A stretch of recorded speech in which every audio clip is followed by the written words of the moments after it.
तुही रे माझा मित्वा या मालिकेच्या 12 मार्चच्या भागामध्ये ईश्वरी आणि अर्णव हे बाहेर चुलीवरती भरीत आणि भाकरी याचा बेत करत असतात. त्यानंतर मग आता चूल कशी पेटवायची हे काही अर्णवला येत नसतं आणि त्याच्यावरून ईश्वरी त्याला टोमणा मारत असते. यावरती तो सांगायला लागतो काही गरज नाहीये टोमणा मारण्याची, हल्ली काहीही असेल ना तर ते इंटरनेटवरती सापडतं. आणि त्यानंतर तो इंटरनेटवरती चूल कशी पेटवायची याचा व्हिडिओ आता सर्च करतोय आणि तो बघून आता इकडे चूल पेटवायचा प्रयत्न करतोय. यावरती आता ईश्वरी सांगायला लागते प्रत्येक ज्ञान ना हे आता व्हिडिओ बघून येत नसतं, काही अनुभवाने, काही आता अशा गोष्टी येत असतं. तुम्ही सरा बाजूला. पण अर्णव काही ऐकत नाही. याच्यावरून दोघांची आता भांडणं चालू आहेत आणि आता अर्णव इंटरनेटवरती बघून एखादा व्हिडिओ बघून तो चूल पेटवतोय, पण चूल काही पेटत नाहीये. ईश्वरी म्हणते सांगितलं ना मी, प्रत्येक गोष्ट अशी व्हिडिओ बघून येत नसते, त्याला प्रत्येक गोष्टीला आता मात्र अनुभव किंवा आता लॉजिक असतं, जुन्या रीती परंपरा असतात त्या पाळतच नीट करायला लागतं. मग ती आता हातामध्ये एक छानपैकी फुंकणी घेते. त्या फुंकणीने आता मात्र हवा देते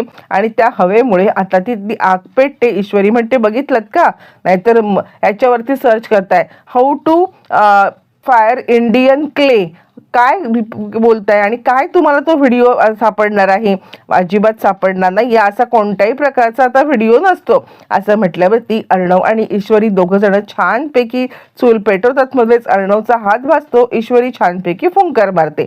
मग आता वांग भाजलं जातं. तोपर्यंत अर्णव तिकडे भाकरीचं पीठ मळायला लागतो आणि त्यानंतर मस्त भाकरी आणि भांग्याचं भरीत असा छानपैकी बेत होतो. त्यावरती ईश्वरी सांगायला लागते मुळातच आता इकडे ताईंसाठी आपण हे सगळं करतोय, छान वाटेल त्यांना, पण आपण त्यांना म्हटलं त्यांच्यासाठी चाललंय ना तर उगाचच त्यांना आता हे होईल आणि त्या सगळ्याला करतील, म्हणून आपण काहीच बोलायचं नाहीये.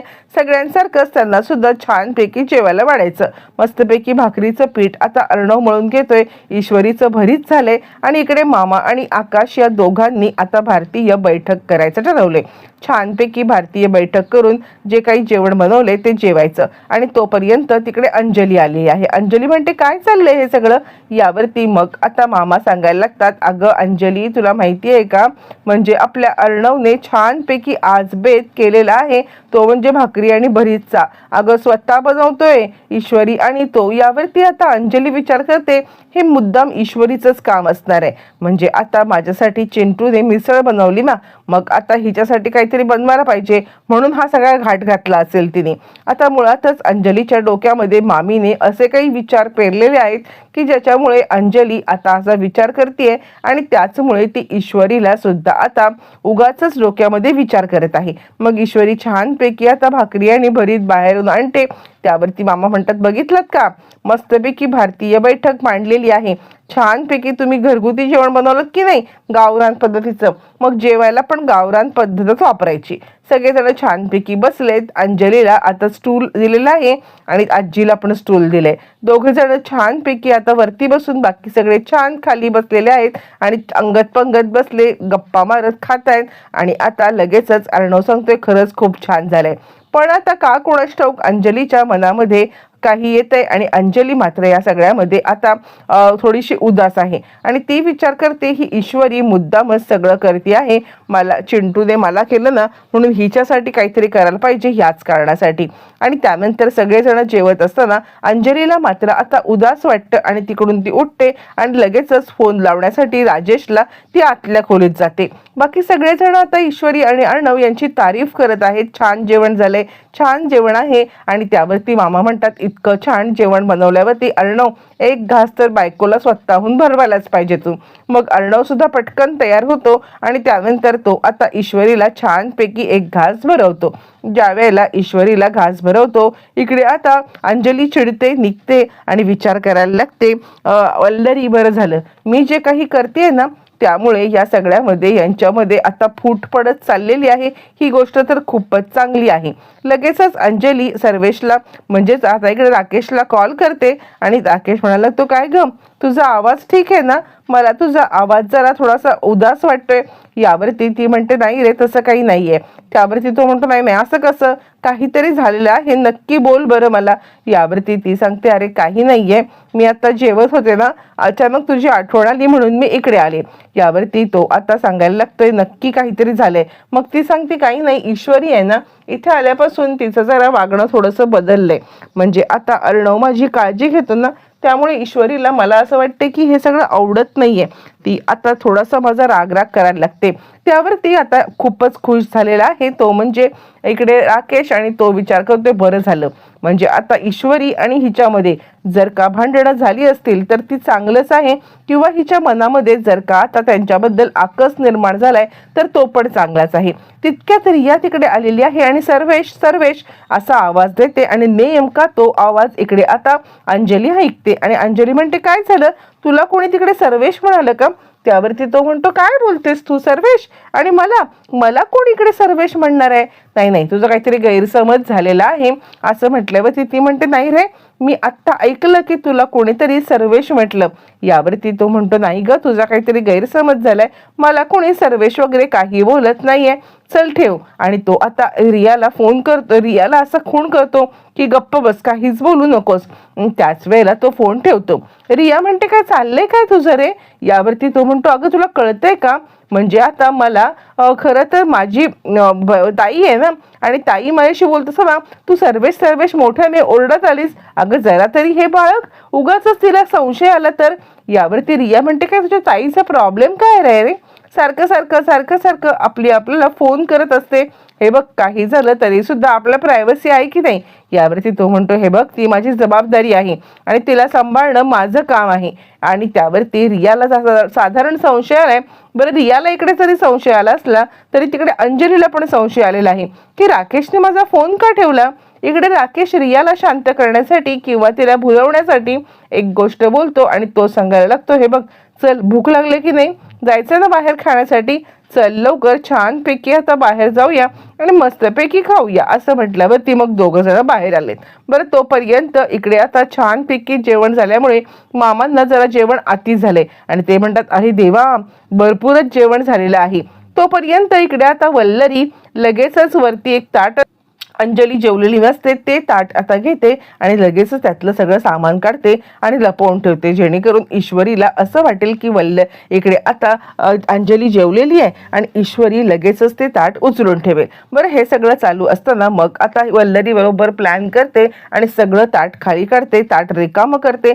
ताट रिकामं केल्यावरती ती विचार करते की आता खऱ्या अर्थाने ड्रामा होणार आहे. काहीही झालं तरी सुद्धा हा ड्रामा आता वाढतच जाणार. आणि त्यानंतर मग तिकडे ईश्वरी आले आणि हे काय ताईंनी सगळं जेवण जेवल्या का. यावरती मग आता मुद्दाम नाटक करत वल्लरी म्हणते दिसतंय ना ताट रिकामं दिसतंय म्हणजे अंजली जेवले, साधी गोष्ट तुला कळत नाहीये का. मग आता ईश्वरी एक एक करत सगळ्या प्लेट उचलते आणि नेमकी त्याच वेळेला अंजली तिकडे येते. अंजली आल्यावर ती पाहते आणि हे काय म्हणजे ईश्वरीने हे सगळं मुद्दाम केले असं तिला वाटायला लागतं की ईश्वरीने मुद्दामच या सगळ्यामध्ये आता इकडे आपल्याला त्रास देण्यासाठी अर्धवट जेवण उचलले. मग ती पास्ता ऑर्डर करते, पास्ता ऑर्डर करून तिच्या रूममध्ये खात असते. तितक्यात आता इकडे आलेली आहे ती म्हणजे ईश्वरी आणि सर चला ना आपण आता ताईंच्या रूममध्ये जाऊया आणि त्यांच्याशी 4 गोष्टी बोलत बसूया असं म्हटल्यावर ती लगेचच आता इकडे तो सांगतो पण. यावरती ती म्हणते पण वगैरे काही नाहीये, मी तुम्हाला म्हटलं ना की काही झालं तरी सुद्धा पटकन त्यांच्याशी गप्पा मारत बसूया, त्यांना पण जरा बरं वाटेल आणि आपल्याला पण बरं वाटेल. त्यावरती हो नाही करता करता दोघं जण अंजलीच्या रूममध्ये गेलेत. ज्या वेळेला दोघं जण अंजलीच्या रूममध्ये गेलेत पाहतात तर काय अंजली आता पास्ता खाते म्हटल्यावरती इकडे आता लगेचच सांगायला लागतो अर्णव की काय ताई हे तू पास्ता का खातीयस, पास्ता हेल्दी नसतो ना, बाळासाठी तर बिलकुल हेल्दी नसतो, तू पास्ता कशासाठी खातीयस. यावरती आता ती सांगायला लागते कसं आहे आपल्या घरामध्ये भरलेल्या ताट एखाद्याचं उचललं जातं ही गोष्ट मला माहीत नव्हती बा आणि माझ्या बाबतीत तेच झाले. यावरती ईश्वरी म्हणाले काय बोलताय तुम्ही, म्हणजे तुम्ही जेवला नव्हतात का, मी ज्या वेळेला ताट उचललं त्यावेळेला तुमचं जेवण बाकी होतं का. नाही नाही मला खरंच माहीत नव्हतं. यावरती अंजली म्हणायला लागते काही गरज नाहीये ईश्वरी, इतका सगळा मला हे करायची काही गरज नाहीये, मला माहिती आहे तू हे मुद्दामच केलंस. यावरती आता मात्र अंजली म्हणते तुम्ही म्हणजे मला इथे आणलं, माझी खूप तुम्हाला काळजी आहे असं तुम्ही वागता खरं, पण नाही तुम्हाला माझी अजिबात काही काळजी नाहीये, तुम्ही माझी काळजीच करत नाही आहात, मुद्दाम काळजी असल्याचं फक्त नाटक करताय असं म्हणत ती आता अर्णववरती पण आरोप करते आणि ती आता इकडे आरोप करायला लागते ते म्हणजे आता ईश्वरीवरती. त्यावरती अर्णव तिला समजवते ताई अगं काय बोलतेस तू, असं खरंच काही नाहीये. यावरती ती सांगते हे बघ चिंटू मला तुमच्या दोघांशी सुद्धा आता काही बोलायचं नाहीये. मी एकदा म्हटलं ना, मी बघेन काय करायचं ते. मी केलेलं आहे ना पास्ता ऑर्डर. माझ्या भुकेशी काय कुणाला पडले. इकडे ईश्वरीला खूपच वाईट वाटायला लागतं आणि ह्या दोघांना ती निघून जायला सांगते.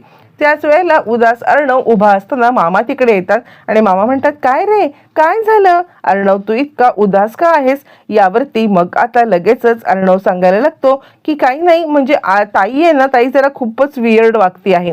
म्हणजे ती मिस इंदोरवरती इतकं राग करते ना, ताई आधी कशी अशी नव्हती, म्हणजे अशी कधीच नव्हती. ती या सगळ्यामध्ये असं कधी वागतच नव्हती, पण आत्ता यावरती मामा सांगतात, हे बघ तिची मनस्थिती ठीक नाहीये आणि ईश्वरी समजूतदार आहे. ईश्वरी तिला समजून घेईल, तू नको इतक्या चिंता करू. कसं आहे ना, काहीही झालं तरी सुद्धा अंजली ना आधी अशी नव्हती, पण त्या राकेशने काय मनात भरले, काय केले आपल्याला काही माहित नाहीये ना. त्यामुळे तू ईश्वरीला समजाव आणि तिला सांग. यावरती तो म्हणतो, नाही नाही, ईश्वरीचा काही प्रश्न नाही, ईश्वरी ताईला समजूनच घेते, पण ताईच समजून घेत नाहीये. त्यावरती तो सांगतो, जाऊ दे, आणि तिची मनस्थिती पण नाहीये ना, त्यामुळे आपण इतका नाही विचार करायचा आहे. तू इतका विचार करू नको, हळूहळू गोष्टी नॉर्मल होतील. आपल्याला फक्त आता पेशन्स ठेवायला पाहिजेत.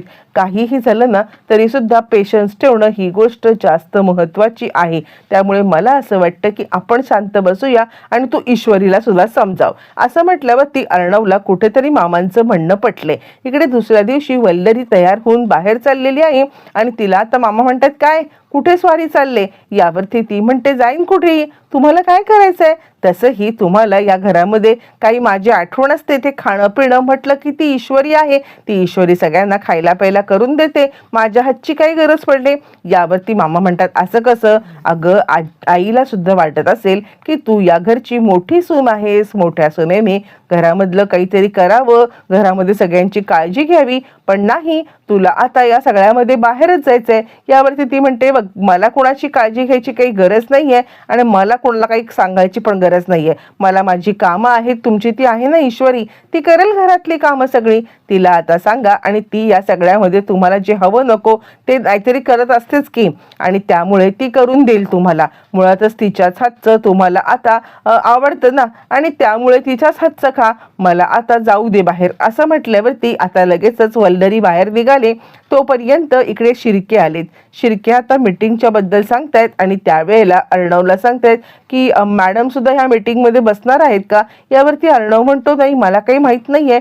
शिर्के म्हणतात, माझं पण काही बोलणं झालेलं नाहीये. मॅडम म्हणजे अंजली मीटिंगला बसणार की नाही हे दोघांनाही माहित नाही. शिर्के गेल्यावरती आता इकडे सांगायला लागतो, इकडे अर्णव म्हणायला लागतो ईश्वरीला, एक काम कर, ताईसाठी नाश्ता घेऊन जा आणि तिला बोर्ड मीटिंगसाठी बसण्यासाठी फोर्स करू नको, नाही बसली तरी चालणार आहे. असं म्हटल्यावरती आता इकडे ईश्वरी अंजलीसाठी लगेचच चहा आणि बिस्किट घेऊन आलेली आहे आणि ती आता अंजलीला बोलत आहे. अंजलीने मात्र आता सगळी बोर्ड मीटिंगची तयारी केली आणि अंजली विचार करते की मी आता ही बोर्ड मीटिंग अटेंड करणार आहे. काहीही झालं तरी मला तयारी पाहिजे, उगाच ब्लँक बसून चालणार नाहीये. त्याच वेळेला ईश्वरी येते, चहा देते. माझा हातचा चहा पिऊन बघा, तुम्हाला एकदम तरतरी वाटेल. आणि हे म्हणत होते की आजची बोर्ड मीटिंग तुम्ही अटेंड नाही केलीत ना तरी चालेल. त्यावरती आता अंजली चिडते, नाही केली तरी चालेल म्हणजे तुला नको आहे का की मी बोर्ड मीटिंग अटेंड करायला. असं म्हटल्यावरती ती म्हणते, नाही हो ताई, अहो असं काय म्हणताय, मी असं का म्हणेन. यावरती ती म्हणते, तू का म्हणशील, काय करशील, मला सगळं माहिती आहे. आणि हे बघ, मला ही अशी खोटी सिंपती नको आहे, मला हा चहा नको आहे, घेऊन जा बाहेर. असं म्हणत ती आता ईश्वरीच्या हातचा चहा पिण्यासाठी सुद्धा नकार देते आणि त्यानंतर मग आता ईश्वरीला खूपच वाईट वाटायला लागतं. ती बाहेर गेल्यावरती धाडकन अंजली दार लावून घेते. ईश्वरी विचारच करत बसते. बरं, आता इकडे दुसऱ्या दिवशी रिया सांगत आहे राकेशला की आपण लग्न करूया का. राकेश थोडा गडबडलेलाच आहे. बरं, या बोर्ड मीटिंगमध्ये ज्या वेळेला अर्णव थांबलाय त्याच्यासाठी कॉफी घेऊन ईश्वरी आले आणि ईश्वरीचा साडीचा पदर त्याच्या खुर्चीमध्ये अडकलाय. तितक्यात मीटिंग सुरू झाले आणि ईश्वरी पटकन खाली बसले. त्याच वेळेला मग आता इकडे मीटिंग चालू झाल्यावरती ईश्वरी आपला पदर सोडवत असताना कॉफी सांडले आणि अर्णव तिच्यावरती खूप रागवलेला आहे.